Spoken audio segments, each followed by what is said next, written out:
There are a number of reasons why I find it personally helpful to use computational analysis to understand text in general, particularly literary texts, but also philosophic ones. But broadly, it's because it lets me ask different kinds of questions than I could ask through my training as a literary critic or as an intellectual historian.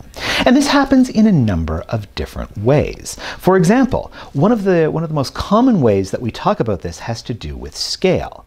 The easy way to understand that is that computational analysis lets us ingest and analyze texts at much greater scales than we ever could as readers. Not just tens of texts, but hundreds, thousands, tens of thousands, even millions of texts. We can look at a single phenomenon over the course of that many texts and really come to a much broader understanding of what's going on in, for example, the literary field, in a particular century, in an intellectual historical domain.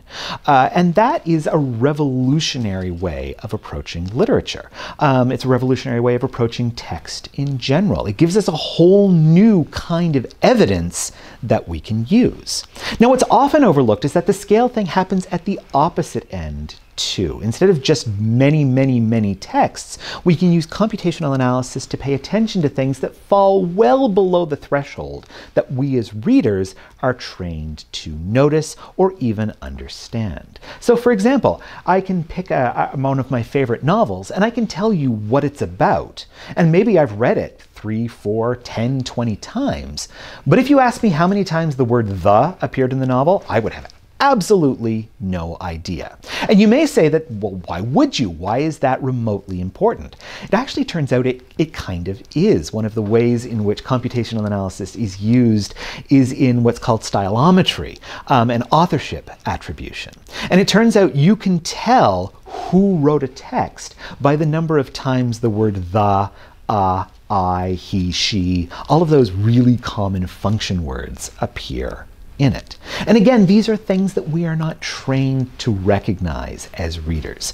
And so computational analysis lets us pay attention to these really, really minute scales in ways that we couldn't in any other way. And so between the really, really big and the really, really small, this gives us a whole new domain through which to approach the study of text. And again, for me, the study of literature. And so I can understand a phenomenon like the sublime. I can understand the evolution of a concept across a couple of centuries in a way that I couldn't simply by using a kind of critical reading-based approach. Now, that's not to say that critical reading is no longer important. It's absolutely essential. It's how I come up with the questions that I want to ask.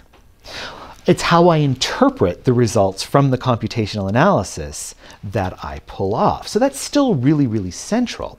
But what computational analysis brings to the party, and I want to differentiate, it's not just computational analysis, it's also quantitative analysis. It's turning text into numbers that then becomes computationally tractable and then traceable at these different scales, at the macroscopic and microscopic scales. By doing all of that, I can ask questions like, what happened to the sublime? In a way that I couldn't through any other kind of method or approach that we as literary critics have tried out. In many ways, this is kind of a fever dream of Russian formalism. Early 20th century literary criticism dreamed of us being able to come up with these different kinds of questions through a mathematical or quantitative approach to literature. Digital humanities and computational literary studies in particular is finally letting us get at those kinds of questions in a way that we just never have been able to before.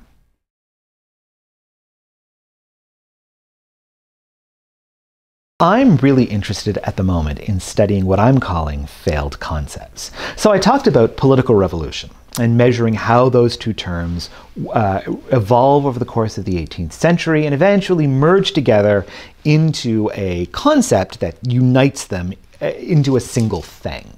That's what I would call a successful concept, right? You start off with these two different tracks of intellectual investment, and over time they merge together. They assume more and more of each other's identity until they become a single thing, a complex compound concept, as John Locke describes them. What I'm interested in is when that doesn't work. Because I think by studying failed concepts, we could actually think about why the ones that were successful. What did they have that the others didn't? So for example, moral inadequacy is one of my favorite examples of a failed concept that I found. And again, this is only because I can measure semantic distance over time. By using these computational methods in the service of intellectual history, I can trace these two, apparently from our perspective, unrelated words, and see actually around the middle of the 18th century, they started to come together. They were a thing. Moral inadequacy. Could we judge the ethics of an action based on a kind of simple accounting of how much good it did? And it looked for a little bit like we could. But then if you trace the semantic distance around 1750, that falls apart again. It was coming together, and then all of a sudden they diverge. And there's a number of different explanations of what happened there. Kantian critical or categorical imperative comes into play, where all of a sudden we can understand the morality of an action, not by like looking up the good it does, but by a kind of ontological, is this good if applied to every case, for example. And so these kinds of underpinning philosophic, social, even technological changes that happen towards the middle to end of the 18th century drive a lot of these conceptual evolutions, such that the ones that fail really give us a better understanding of why they fail, and therefore an even better understanding of why some of them succeed.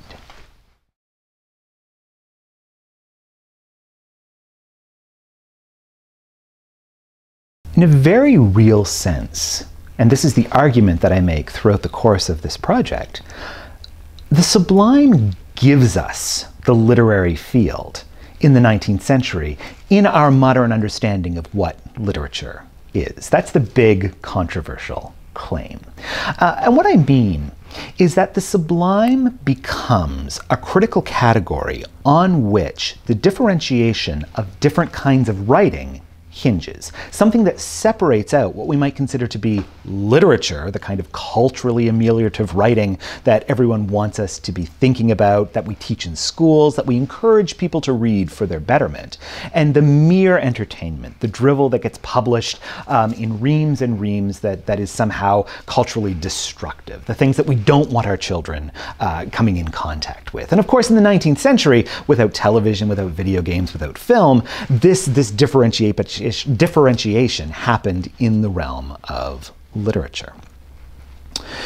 And the sublime has always interested me because the sublime is this ultimate figure of unrepresentability. According to Kant, for example, the sublime is what happens when the imagination fails and the understanding fails and reason has to come in to the rescue. In other words, it's the way that we describe something that we can't describe, but we can describe our inability to describe it and therefore get at something essential about it.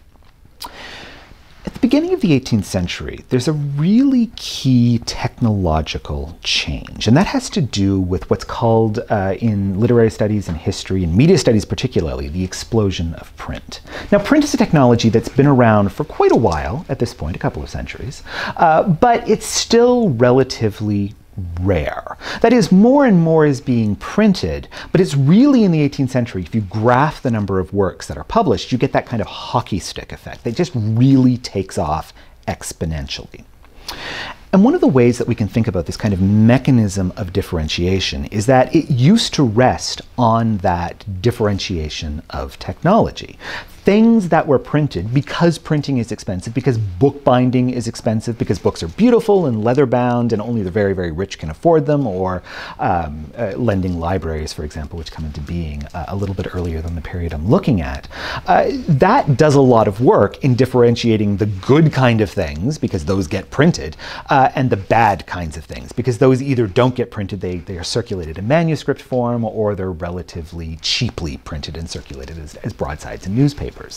But as printing becomes more and more accessible to more and more people, because as the technology evolves and more is printed, it can be done at greater and greater volumes, all of a sudden that doesn't work anymore. The streets are flooded in the way that Dryden describes it, with cheap novels, with cheap literature, with cheap tracts and books. Then people don't have the old ways of understanding, you know, this is what should be read and this is what shouldn't be read. And so a lot of the 18th century is kind of this search for how do we make this differentiation, right? Like, how do we tell the good stuff from the bad stuff? And this is what eventually turns into the discipline of criticism, the discipline of literary study. This is its genesis. This is originally what it's designed to do. How do you tell the good stuff from the bad stuff? And in tracing the sublime, which is the key aesthetic concept of the 18th century, right? Like, it takes off in the same way that print does, like nothing else. People talk about the beautiful quite a bit in the 17th century, and they continue to talk about the beautiful quite a bit by the end of the 18th century. But the sublime goes from rarely used in the 17th century to 1/3 of every book published in Britain in 1798 using the word at least once. Like, it's everywhere. And so this project is really trying to grapple with, where does it come from? Why did it get so popular? And then where does it go, right? Like, what does it do as this kind of aesthetic concept that exists into the early 19th century and then kind of dissolves? And the argument that I make is that it dissolves into criticism. It dissolves into this attempt to anchor ameliorative, good writing literature from the bad stuff. And that's what the technology of the sublime does. The good literature represents this kind of unrepresentability using the techniques of the aesthetic sublime, using the techniques that give this kind of Aristotelian catharsis to the reader, that teaches them about the unrepresentable and makes them feel this incredible passion or transformation or transcendence, really is the word that is usually used to describe it. Whereas, you know, bad literature might give you some cheap thrills, but it's not truly sublime. And so by tracing the evolution of this aesthetic concept, how it grows, how it changes, how it embeds itself in different kinds of writing and different kinds of contexts, and looking at what it keeps as it moves into the 19th century, this attachment to poetics, this attachment to representability, but also this attachment to affect, to transcendence, and then looking at what it sheds, a lot of its religious connotations and a lot of its rhetorical connotations. You can really see how that becomes the anchoring concept of literary criticism, and by extension, the anchoring concept of literature in the modern sense itself.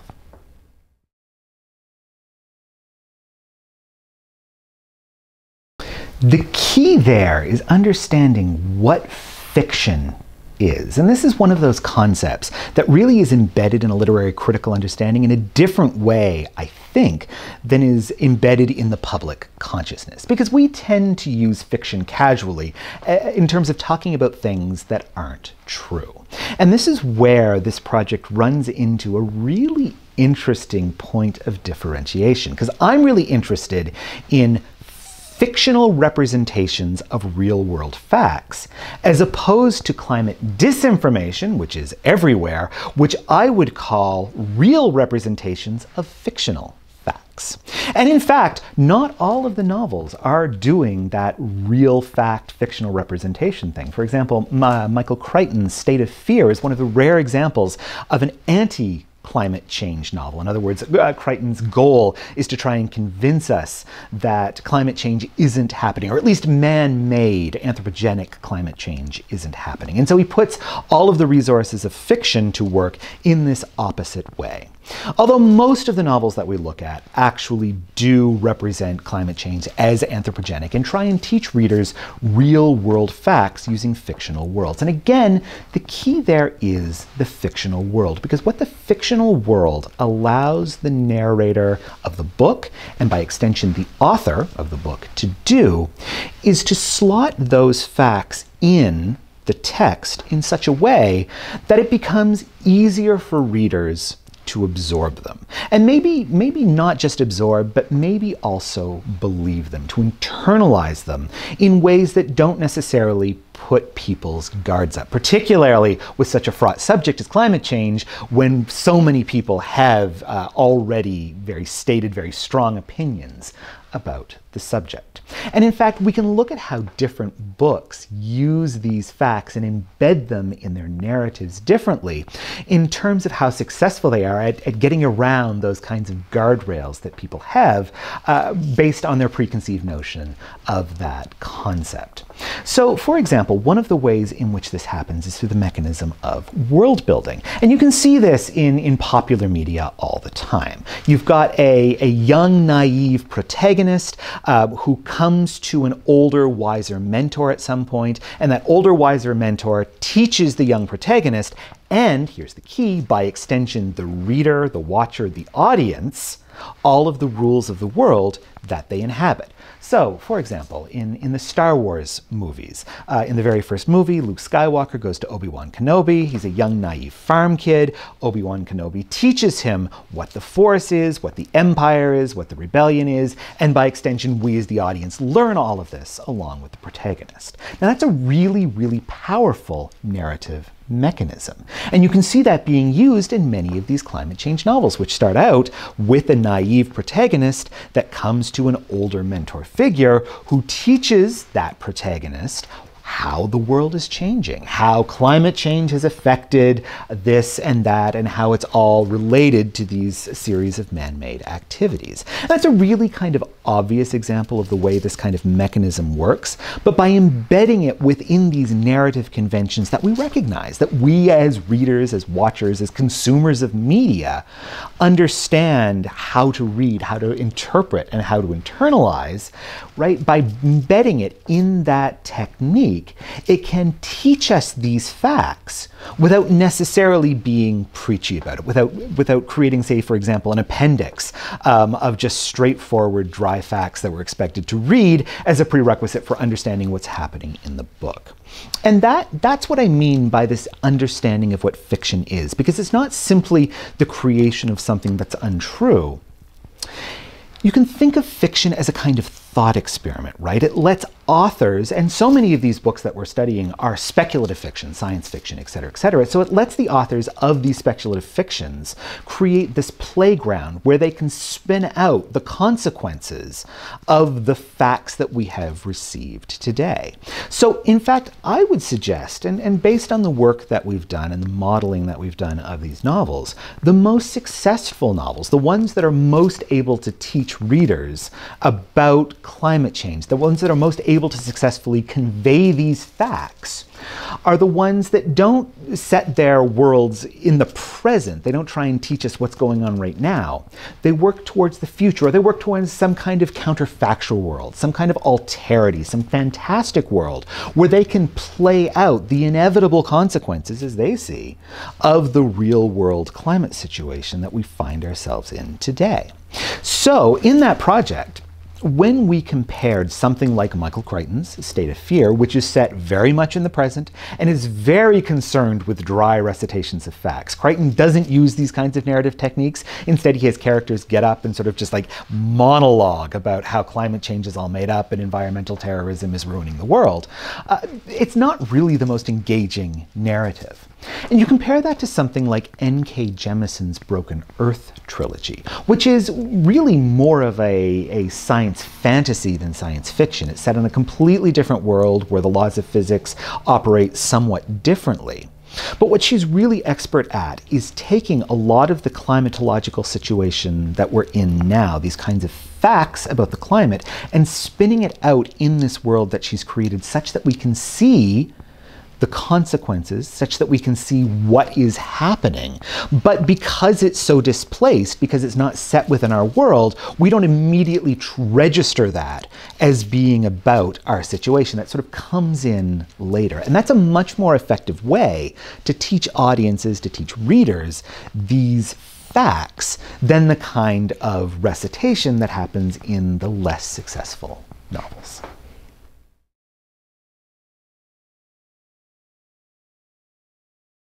The question of AI, or large language models, as the technology of current generation AI is based on, is one that's actually kind of fraught within the digital humanities world. This is technology that we've been using in a very rudimentary form for a number of years. Word embeddings, language models.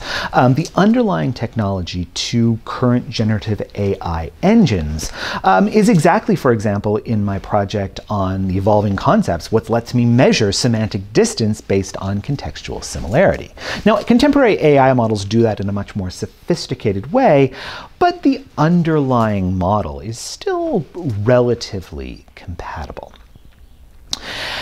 And yet, what's happened in the AI world, particularly since the advent of ChatGPT and the way it took the public by storm 3 or 4 years ago, is that so much energy has focused on expanding the models, giving them more and more training data to use, because that has proven to really be a great return on investment. These models get much more sophisticated the more data that you give them. But the problem that we're running into is that not all of that data is good. More, for a while, was just better, but it turns out that hits a law of diminishing returns. And that's where a lot of the cutting-edge research within digital humanities is happening right now. So instead of simply taking one of these AI models and training it by feeding everything into it, what if we took a slightly more sophisticated approach to the training data, right? What if we fed it particular domains of data in order to create a specialized model that was really, really good at one thing, or that knew one thing? So for example, in my world, there's a lot of interest around what are called historical models. That is one of the challenges of using AI models, say for example ChatGPT, to do historical research, is that they can't forget. Right? So you could ask a model about things that happened in the 19th century, and overall it will be right. But if you keep probing it, for example, on the moon and the way it was understood in the 19th century, at some point it will sneak in something that came from the Apollo lunar landings, because that's just in its training data, and it doesn't have a good way of differentiating, oh wait, in 1899 people didn't know what the moon was like because we hadn't been there. And so there's a really interest in training historical models, which is just training the models based on historical data so that we could simulate a reader or a thinker from 1899. Now, the challenge there is that it takes so much data to train these models that we don't have the volume of historical text that we do of contemporary texts. And so a lot of the cutting edge research around how to do this training work has to do with whether or not we can more intelligently train a model with much more cleverly chosen but highly selective text, such as that we might have available for historical models, or do we take a contemporary model and try and fine-tune it using historical data? And this is still an unresolved question, but the fact that we are asking that question, the fact that we're experimenting with both of these things, has a lot to do with the ways in which AI researchers and AI developers are actually collaborating with digital humanities researchers who are the ones asking these kinds of questions, who want to use generative AI as these research tools because they represent a kind of untapped pool of naive readers. So much of the operationalization that goes on in the digital humanities has to do with annotating texts, right? So I have a project on identifying domestic space in novels, seeing if we can train some kind of model to tell whether or not a scene is set within a domestic space or not. And to do that, we had to tag thousands and thousands of example passages as domestic or not, feed it into a machine learning model, which then actually did a very good job of being able to differentiate it. Now imagine, that took us probably the better part of a year, if we could just give all of those passages to ChatGPT, have it annotate it, and then use that to build the machine learning model that we wanted to make in the first place. That would be amazing. It would revolutionize the kind of work that we can do. But it's not quite there yet. And that gap between what it's capable of now and what it might be capable of in 2, 3, 5, or even 10 years in the future, a lot of that research is happening not just by shoveling more and more into the model, but instead by thinking cleverly and thinking critically about how we train the models, how to teach the models to be better readers, and then by extension, how to be better writers. And that is coming a lot from the kind of work that my field is doing. And so a number of collaborations have sprung up around the country and around the world between digital humanities researchers and developers of AI in the hopes that we can use the kinds of techniques that we've refined and honed from doing computational studies of literature, of history, of geography, et cetera, of text in general, and these new AI models that we want to be slightly more clever as they move towards more agential or research-oriented purposes.